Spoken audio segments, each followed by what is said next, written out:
দর্শক, দেশের বাইরে পালিয়ে থাকা আওয়ামী লীগের নেতাকর্মীরা কি দেশে ফিরতে শুরু করেছেন? তেমন তথ্যই দিচ্ছে গণমাধ্যম। দৈনিক সমকাল এবং দৈনিক প্রথম আলো যা বলছে তাতে এটা নিশ্চিতই বলা যায় যে এরকম ঘটনা ঘটেছে এবং দেশে ফিরে গ্রেপ্তারের ঘটনাও ঘটেছে। আওয়ামী লীগের নেতারা কি দেশে ফিরতে শুরু করলেন তাহলে? এবং দেশে ফেরার কারণটা কি? আমরা একদিন আগেই দেখলাম বঙ্গবন্ধু এভিনিউতে গুলিস্তান এলাকায় আওয়ামী লীগের ঝটিকা মিছিল। সেই ঝটিকা মিছিল পরবর্তী সময়ে দুইজনকে গ্রেপ্তার করা হয়েছে। আওয়ামী লীগ বিভিন্ন জায়গায় ঝটিকা মিছিল করছে, তাই আলোচনা হচ্ছে, বিভিন্ন দিক থেকে আলোচনা উঠছে যে আওয়ামী লীগের নেতারা যখন ডক্টর ইউনূসের সরকারের মনোযোগ অন্যদিকে, আমেরিকার শুল্ক আরোপ, ভারতের চিন্তা, হাসিনাকে ফেরত চাওয়া, ভারতের সাড়া না পাওয়া, যখন সম্পূর্ণ মনোযোগ অন্যদিকে, তখন আওয়ামী লীগের নেতারা দেশে ফিরে একটা শোডাউন দেওয়ার চেষ্টা করছে, এমন আলোচনা চলছে। আদতেও কি তাদের এই পদক্ষেপে আওয়ামী লীগ আরও বেশি গণজোয়ার তৈরি করতে পারবে? কি হতে যাচ্ছে, কি ঘটছে?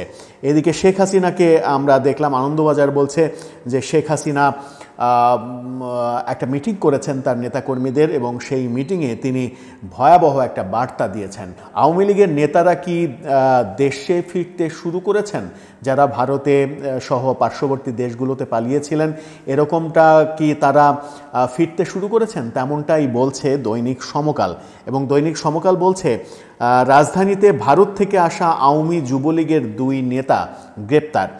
কারা গ্রেপ্তার হলেন? লম্বা সময় বিদেশে থাকার, যাদের বৈধতা নেই, যারা বিদেশে আর থাকতে পারছেন না, সর্বোচ্চ পর্যায়ের নেতা না, যারা মধ্যম সারির নেতা, তারা নাকি এক ধরনের রিস্ক নিয়েই দেশে ফেরার চেষ্টা করছেন এবং দেশে ফিরেছেন। এরকম দুইজনকে গ্রেপ্তারও করেছে পুলিশ। কাদেরকে গ্রেপ্তার করলো পুলিশ? কেন্দ্রীয় যুবলীগের শিল্প ও বাণিজ্য বিষয়ক সম্পাদক আব্দুল হাই, তাকে পুলিশ গ্রেপ্তার করেছে। তিনি ভারত থেকে নেপাল হয়ে বাংলাদেশে ফিরেছিলেন। প্রথমে ভারতে পালিয়ে গিয়েছিলেন, তারপরে নেপাল হয়ে বাংলাদেশে ফিরেছেন। আরও একজন নেপাল হয়ে বাংলাদেশে ফিরে গ্রেপ্তার হয়েছেন। তিনি মতিঝিল 10 নম্বর ওয়ার্ড আওয়ামী লীগের যুগ্ম সম্পাদক মোস্তফা জামান বাদল। ভারত থেকে নেপাল হয়েই তারা ফিরেছেন এবং ফিরে অ্যারেস্ট হয়েছেন পুলিশের কাছে। এদিকে ঝটিকা মিছিল থেকে একাধিক জনকে অ্যারেস্ট করার ঘটনাও ঘটেছে। বঙ্গবন্ধু এভিনিউতে আওয়ামী লীগ একদিন আগেই ঝটিকা মিছিল করেছে। আওয়ামী লীগ এরকম ঝটিকা মিছিল এবং শোডাউন করার নাকি পরিকল্পনা করছে। পরিকল্পনা তখনই করছে যখন ইউনূস সরকারের মনোযোগটা অন্যদিকে, তারা বিনিয়োগকারীদের সম্মেলন করছে, আমেরিকার অতিরিক্ত শুল্ক আরোপ নিয়ে যখন তারা ব্যতিব্যস্ত, ভারত ট্রান্সশিপমেন্ট চুক্তি বাতিল করে দিয়েছে। এরকম পরিস্থিতিতে আওয়ামী লীগ নেতারা দেশে ফিরে আবার ঐক্যবদ্ধ হওয়ার কিংবা ঐক্যবদ্ধ করার, নেতাকর্মীদের ঐক্যবদ্ধ করার চেষ্টা করছেন পেছনে পেছনে, তলে তলে, এমনটাই শোনা যাচ্ছে। ঝটিকা মিছিল থেকে যাকে গ্রেপ্তার করা হয়েছে তিনি পিরোজপুরের সালাউদ্দিন, তাকে পুলিশ গ্রেপ্তার করেছে, এমন তথ্য দিয়েছে দৈনিক প্রথম আলো। আওয়ামী লীগ আসলে এখন কিভাবে টিকে আছে? আওয়ামী লীগের যেখানেই আওয়ামী লীগ কিংবা জয় বাংলা বলা হচ্ছে, বাংলাদেশের সেখানেই দেখা যাচ্ছে যে গণধোলাইয়ের শিকার হতে হচ্ছে। গতকালকেই আমরা দেখেছি সিরাজগঞ্জের সাবেক একজন এমপি জামিন পেয়ে জেল গেটে মুক্ত হয়ে জেল গেটে আবার গণধোলাইয়ের শিকার হয়েছেন, আবারও তাকে পুলিশে সোপর্দ করা হয়েছে। অর্থাৎ আওয়ামী লীগের নাম উচ্চারণ যেখানেই করা হচ্ছে সেখানেই কিন্তু জনতা রুখে দিচ্ছে। তাহলে আওয়ামী লীগ তাদের অস্তিত্ব টেকাবে কিভাবে? আওয়ামী লীগের অস্তিত্ব টেকার কোনো মন্ত্র কি তাদের জানা রয়েছে? আওয়ামী লীগ, অনেকে বলেন যে আওয়ামী লীগ মূলত টিকে রয়েছে সোশ্যাল মিডিয়াতে, সামাজিক যোগাযোগ মাধ্যম, বিশেষ করে ফেসবুক এবং ইউটিউবে। কিভাবে টিকে আছে? আওয়ামী লীগের যে সকল কর্মীরা, বিশেষ করে কর্মীরা, নেতারা তো সব পালিয়েই গেছে, কর্মীরা যারা ত্যাগী কর্মী, যারা আওয়ামী লীগকে মন প্রাণ দিয়ে ভালোবাসেন, তারা অনেকটা রিস্ক নিয়ে সামাজিক যোগাযোগ মাধ্যমে সরব থাকছেন। যে সরব থাকাটা আওয়ামী লীগ যখন ক্ষমতায় ছিল তখনও কিন্তু দেখা যায়নি। আওয়ামী লীগ ক্ষমতায় থাকা অবস্থায় সামাজিক যোগাযোগ মাধ্যমে আওয়ামী লীগের কিন্তু দাপট ছিল না। কিন্তু এখন যখন পতন হয়েছে, চরম দুরবস্থা যখন, তখন সামাজিক মাধ্যমে তাদের দাপট দেখা যাচ্ছে। এই দাপটটা মূলত তৃণমূলের ত্যাগী কর্মীদের দ্বারাই হচ্ছে এমন আলোচনা রয়েছে। এই আলোচনাগুলো যখন হচ্ছে তখন আনন্দবাজার বলছে শেখ হাসিনাকে নিয়ে একটা বেশ বড় রকমের খবর। শেখ হাসিনা নাকি হুঁশিয়ারি দিয়েছেন, তিনি বলেছেন আমি আসতেছি, বিচার করব।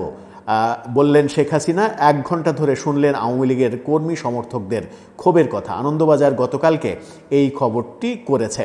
আনন্দবাজার যেটা বলতে চাচ্ছে সেটা হচ্ছে যে শেখ হাসিনা বলেছেন তিনি ফিরবেন, তিনি ফিরে আসছেন এবং ফিরে এসে তার বিরুদ্ধে যারা ষড়যন্ত্র করেছে তাদের নাকি তিনি বিচার করবেন। কিন্তু কোন প্রক্রিয়ায় সেটা সম্ভব, সেটা আদতেও সম্ভব কিনা, সেটা সম্ভব হওয়ার আদতে কোনো বাস্তবতা রয়েছে কিনা, জনসমর্থন রয়েছে কিনা, সেই আলোচনাগুলো চলছে। শেখ হাসিনা শতাধিক নেতাকর্মীর সঙ্গে ভার্চুয়ালি মিটিংয়ে কথা বলেছেন, এমনটা আনন্দবাজার বলছে। গতকালকে এই ঘটনাটা ঘটিয়েছেন শেখ হাসিনা এবং সেখানে শেখ হাসিনাকে নেতাকর্মীরা নানা রকম ক্ষোভের কথা বলেছেন, তাদের অনুযোগের কথা বলেছেন, অভিযোগের কথা বলেছেন, ক্ষোভ প্রকাশ করেছেন শেখ হাসিনার কাছে। এবং 1 ঘন্টারও বেশি সময় ধরে শেখ হাসিনা নাকি সেই ক্ষোভের বার্তাগুলো শুনেছেন। শোনার পরে সবাইকে সান্ত্বনা দিয়ে বলেছেন যে আমি আসতেছি, বিচার করব। কি বিচার করবেন, কবে আসছেন, কিভাবে আসবেন, আসার মতো আদৌ কোনো প্ল্যাটফর্ম আছে কিনা, আমরা 2 দিন আগে 2-3 দিন আগে দৈনিক কালের কণ্ঠে একটা কার্টুন দেখেছিলাম। দৈনিক কালের কণ্ঠে একটা কার্টুন প্রকাশ করেছিল। সেই কার্টুনে দেখা যাচ্ছে যে নরেন্দ্র মোদী পত্রিকা পড়ছেন, শেখ হাসিনা উকি দিয়ে তাকে জিজ্ঞাসা করছেন এরকম যে, হুবহু বাক্যটা আমার খেয়াল নেই, তবে জিজ্ঞাসা করছেন এরকম যে কী ব্যাপার, অবস্থা কেমন, টুপ করে ঢুকে পড়ার পরিবেশ তৈরি হলো কিনা। অর্থাৎ ইউনূসের সঙ্গে নরেন্দ্র মোদীর যে বৈঠক, সেই বৈঠকের পর কালের কণ্ঠ এরকম একটা কার্টুন ছেপেছিল। সেই কার্টুনকে নানাভাবে নানাজন ব্যাখ্যা করেছে। অনেকে বলেছেন যে ডক্টর ইউনূসের সঙ্গে নরেন্দ্র মোদীর যে বৈঠক, সেই বৈঠকটা ব্যর্থ হয়েছে, বাংলাদেশ কিছুই পায়নি, অনেক কিছু চেয়েছে কিন্তু কিছুই পায়নি, ভারত সাড়া দেয়নি মানে হচ্ছে ভারত নাকি শেখ হাসিনার পক্ষে এখনও অবস্থান করছে, শেখ হাসিনার সাপোর্ট করছে। তাই শেখ হাসিনা নরেন্দ্র মোদীকে পত্রিকা পড়া অবস্থায় জিজ্ঞাসা করছে যে টুপ করে ঢুকে পড়ার পরিবেশ তৈরি হলো কেনা। এই যে শেখ হাসিনার টুপ করে ঢুকে পড়ার যে ব্যাপারটা, যে কথাটা, এই কথাটা বাংলাদেশে এত পরিমাণ ট্রল হয়েছে। শেখ হাসিনা অনেক সময় অনেক কথাই বলেছেন যেগুলো নিয়ে ট্রল হয়েছে। তিনি কি বলে, বেগুনির পরিবর্তে নতুন রেসিপির কথা বলেছেন, তিনি কাঁঠালের কাবাবের কথা বলেছেন, ডিম ফ্রিজে রাখার কথা বলেছেন, অনেক কথা বলে কিন্তু ট্রলের শিকার হয়েছেন। পালিয়ে যাওয়ার পরে তার সবথেকে বেশি তাকে নিয়ে ট্রল হয়েছে এই টুপ করে ঢুকে পড়ার এই ব্যাপারটা। টুপ করে ঢুকে পড়া এই ব্যাপারটা সামাজিক যোগাযোগ মাধ্যমে অনেকে অনেকভাবে ট্রল করে কন্টেন্টও বানিয়েছেন। আমার মনে হয় যে কথা বলার ক্ষেত্রেও একটু সাবধানী হওয়া উচিত। যখন রাজনৈতিক একটা দল তার চূড়ান্ত পতন হয়েছে, তার ঘুরে দাঁড়ানোর চেষ্টা যখন অব্যাহত থাকে, ঘুরে দাঁড়ানোর চেষ্টা যখন তারা করে, তখন মুখের কথাই লাগাম আনা উচিত। কারণ মুখের কথা অনেক কিছু ঘটিয়ে ফেলে, মুখের কথা মানুষের কাছে নিয়ে যায়, মুখের কথা মানুষের সমালোচনা তৈরি করে। আমার মনে হয় যে শেখ হাসিনা ব্যক্তির চরিত্র হিসেবেও তিনি একটা একগুঁয়ে স্বভাবের মানুষ। সেই সমালোচনা আওয়ামী লীগের মধ্যেও ছিল। তিনি যা বোঝেন, তিনি যা মনে করেন সেটাই বলে দেন, কাউকে কোনো পরোয়া করেন না।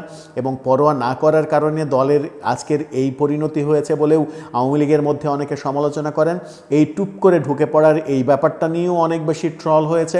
কিন্তু যতই ট্রল হোক, যখন আওয়ামী লীগের সভানেত্রী এবং সাবেক প্রধানমন্ত্রী শেখ হাসিনা তার নেতাকর্মীদের বলছেন, সান্ত্বনা দিচ্ছেন যে আমি আসতেছি, বিচার করব, তিনি আসলে কার বিচার করবেন, তিনি কবে আসবেন, আদৌ আসার মতো বাস্তবতা তৈরি হয়েছে কিনা, আন্তর্জাতিক অঙ্গনে তার আস্থার জায়গা তৈরি হয়েছে কিনা, সেই আলোচনা আমার মনে হয় যে অনেক দিনই সামনে হতে থাকবে।